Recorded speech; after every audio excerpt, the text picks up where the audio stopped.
পোস্টারের এই ব্যক্তি ত্রয়োদশ জাতীয় সংসদ নির্বাচনে ফরিদপুর ১ আসনের সংসদ সদস্য পদপ্রার্থী ছিলেন। সেখানে তার নাম রয়েছে বীর মুক্তিযোদ্ধা অধ্যাপক ডাক্তার গোলাম কবির। অথচ এই ব্যক্তি তার আপন ছোট ভাইয়ের জন্য জম হয়ে উঠলেন। ফরিদপুরের বোয়ালমারী স্বাস্থ্য কমপ্লেক্সে সাদা কাপড়ে মোড়া লোকটির নাম মিন্টু। তার বড় ভাই ডাক্তার কবির নিজের হাতে তার জীবন নিয়েছেন। ২৫ মার্চ বুধবার এই করুণ কাহিনীর জন্ম হয় ফরিদপুরের বোয়ালমারী উপজেলার চতুল এলাকায়। ৭২ ঘন্টা ময়েশ্চার লক সমৃদ্ধ লিলি বডিওয়াশ শিয়া বাটারের গুডনেস স্কিন রিপেয়ার করে রাখে সফট ও গ্লোয়িং। বোয়ালমারী উপজেলা স্বাস্থ্য কমপ্লেক্সে মিন্টুর স্বজনরা তাকে নিয়ে হাজির হন, তবে তার শেষ রক্ষা হয়নি। অন্যদিকে বড় ভাই কবিরকে হাতে নাতে আটক করে জনতা। বোয়ালমারী থানা পুলিশ তাকে হেফাজতে নিয়েছে। হাসপাতালে গিয়ে দেখা যায় মিন্টুর স্বজনরা শোকে যেন পাথর হয়ে গেছেন। আমার প্রতিবেশী 9:30টার সময় এসে বলতেছে, আলমগীর তোদের গাছ কেটে ফেললো ডাক্তার। সে আমার ঘরের থেকে বেরোবি চাবি খুঁজতেছে। এর ভিতরে আমার ওই দেবর যাকে আজকে ফোন করা হয়েছে ওরাও বলছে যে ও আবার দৌড়েছে, আলমগীর ভাই সব গাছ কেটে ফেললো। আপনারা বললাম না যে ওরা শুনবি না আমাদের কথা।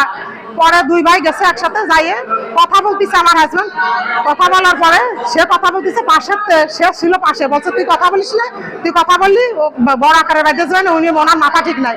তো আমি কথা বলতেছে এক পর্যায়ে সে তার হাতে যে রাইফেলটা ছিল, রাইফেল দিয়ে তারে একটা মাথায় একটা গলায় এরকম ফায়ার করছে। এরপরে আমার হাজবেন্ড যখন তার সাথে কথা বলতেছিল যে আপনি কি করলেন, তোরেও দেবো। এরপরে তারা যখন মুভ করতে গেছে তখন পাশের থেকে লোকজন এসে সেইগুলি রাইফেলটা তার হাতে কাড়ে নিয়ে নিয়েছে। উনি অনেক আগে থেকেই হুমকি ধামকি মেরে ফেলবে, এই করবে সে করবে। আজকে সকালবেলা ফজরের নামাজ পড়ার পরে কোরআন পড়ে যখন উনি বাইরে যায় তখন ওনাকে গুলি করে। ফরিদপুরের এই সহকারী পুলিশ সুপার ঘটনাস্থলে কি দেখেছেন, কি তার বার্তা শুনুন। সে তার ভাইকে শটগান দিয়ে গুলি করছে, এটুকু শুনলাম।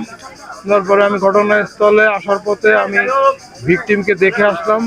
উনি পোস্টমর্টমের জন্য প্রস্তুত করতেছে।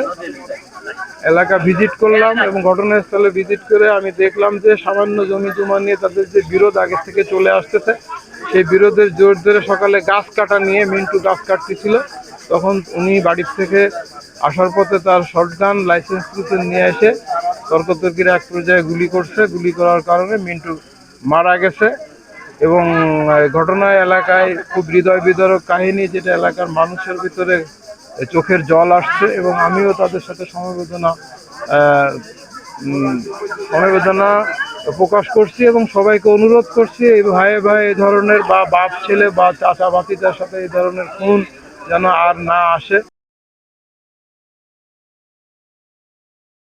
৭২ ঘন্টা ময়েশ্চার লক সমৃদ্ধ লিলি বডিওয়াশ শিয়া বাটারের গুডনেস স্কিন রিপেয়ার করে রাখে সফট ও গ্লোয়িং।